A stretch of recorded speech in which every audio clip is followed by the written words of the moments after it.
অনেকগুলো truck parking করা, কিন্তু আসলে তারা কিন্তু এই রাস্তার যে ইয়াটা মানে তারা তো জায়গা কিনছে কিন্তু রাস্তা তো কিনে নাই। দেখেন কত আসলে ট্রাক রাস্তায় রেখে দিয়েছে, এটা কিন্তু একটা ধরতে গেলে ভোগান্তি। মানে আমরা তো চলুন একটু টান দেওয়া যাক।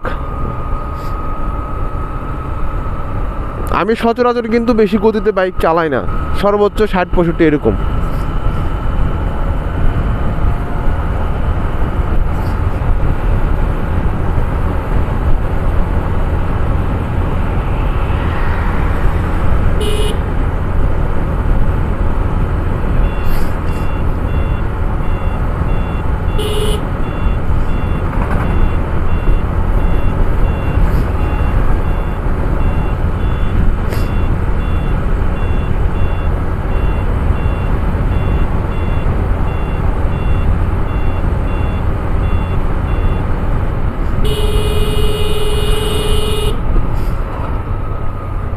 যে আমি 50-55-60 এমন গতিতে চালাই, মানে এবারে 55 বলা যেতে পারে।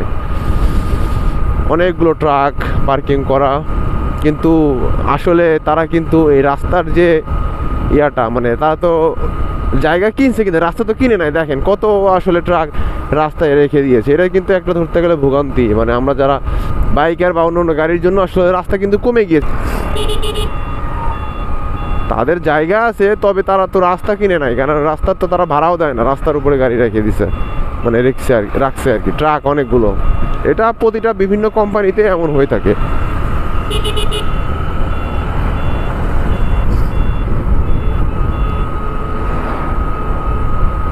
আপনি দেখবেন কোম্পানির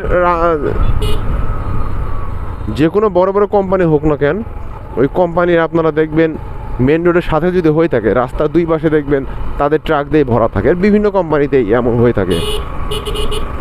এটা কিন্তু ধরতে গেলে যে ছোট গাড়িগুলো আছে এদের জন্য একটু ভোগান্তি বলতে কীভাবে, যেমন রাস্তার স্বল্পতা, যেমন রাস্তা ছোট হয়ে গেছে কিন্তু ধরতে গেলে